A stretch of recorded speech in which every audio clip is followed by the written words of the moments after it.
नमस्कार किसान भाइयों, स्वागत है आपका फिर से नई वीडियो में।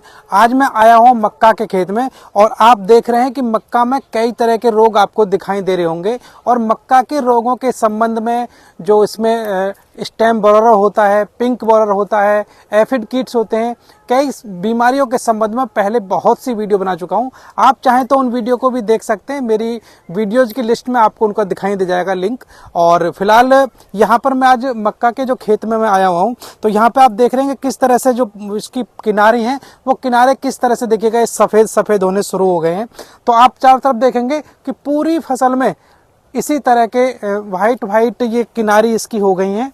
तो ये क्या रोग है, आप चाहे तो कमेंट करके भी बता सकते हैं, तो कमेंट करके बताइएगा क्या रोग है। लेकिन मैं आपको जानकारी दे दूं, ये एक किसी भी तरह का कोई भी रोग नहीं है। ये क्या हुआ कि हमने इसमें अभी 8 दिन पहले यूरिया इसमें छिड़का था। तो यूरिया छिड़कने की वजह से क्या है कि ये जो इसकी किनारी हैं ये वाइट हो गई हैं। और इसमें आपको किसी भी तरह का कोई भी कीटनाशक का प्रयोग नहीं करना है, कोई भी दवाई का प्रयोग नहीं करना है, केवल इसमें आपको पानी लगा देना है, सिंचाई आपको करनी है। अभी आप देखेंगे अभी 2 दिन पहले ही हमने इसमें सिंचाई करी है और ये कुछ ही दिनों में, मतलब 4, 5, 6 दिन के अंदर ये बहुत अच्छा हो जाएगा। तो जो नेक्स्ट वीडियो मैं आपको दिखाऊंगा उस दिन जब ये बिल्कुल अच्छे से सही हो जाएगा।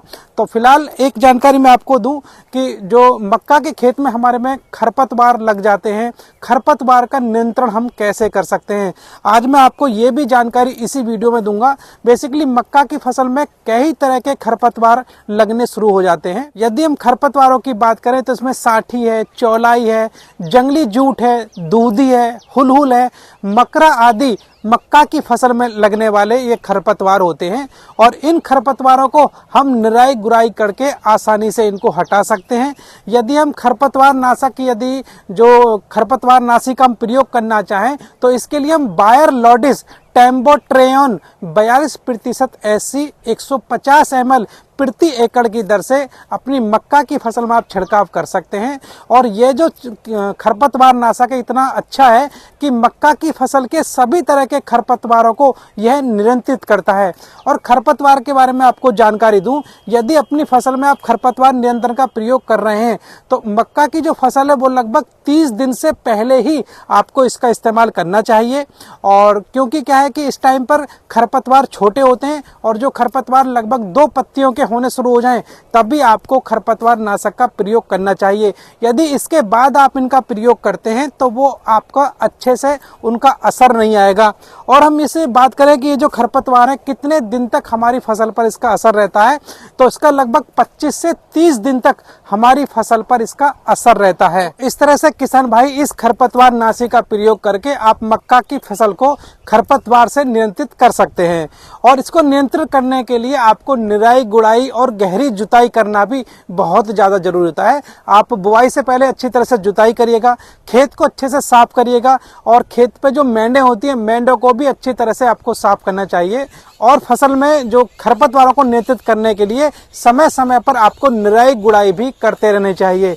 यदि आप निराई गुड़ाई करेंगे तो निराई गुड़ाई करने से जो पौधों की वृद्धि का विकास और बढ़वार बहुत अच्छी होती है और मिट्टी की गुणवत्ता में भी काफ़ी ज़्यादा सुधार होता है।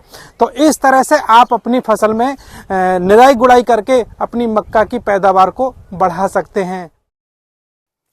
तो किसान भाइयों 8 दिन पहले इसी फसल को मैंने आपको दिखाया था जिसमें इसकी जो किनारियां थी बहुत ज़्यादा सफ़ेद हो गई थी, जो कि मैंने इसमें यूरिया का प्रयोग कर दिया था। और यूरिया का प्रयोग करने के बाद अक्सर ऐसा हो जाता है क्योंकि पत्तियां जो उस किनारी पर जली दिखाई देती हैं।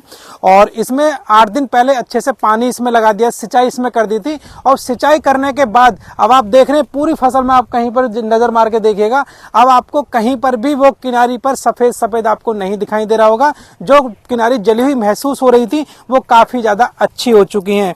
तो इस तरह से किसान भाइयों इस वीडियो में आज आपको जानकारी दे रहा था कि आप अपनी फसल को खरपतवार मुक्त आप कब कर सकते हैं, आपको कब खरपतवार नियंत्रण का इस्तेमाल करना चाहिए और इस तरह से निराई गुड़ाई करने से हमारी मक्का की फसल को क्या फायदा होता है। तो किसान भाइयों वीडियो में बताई गई जानकारी यदि आपको अच्छी लगी हो तो प्लीज़ वीडियो को लाइक, कमेंट और शेयर जरूर करें। और यदि आप मेरे यूट्यूब चैनल पर आज पहली बार आए हैं और अभी तक चैनल को सब्सक्राइब नहीं किया है तो प्लीज चैनल को सब्सक्राइब करिएगा, साथ में बेल आइकन को जरूर दबाइएगा, जिससे आने वाली हर वीडियो का नोटिफिकेशन सबसे पहले आपके पास पहुंचे। तो फिलहाल मिलते हैं नेक्स्ट वीडियो में नई जानकारी के साथ। तब तक आप सभी को मेरा नमस्कार। जय जवान जय किसान।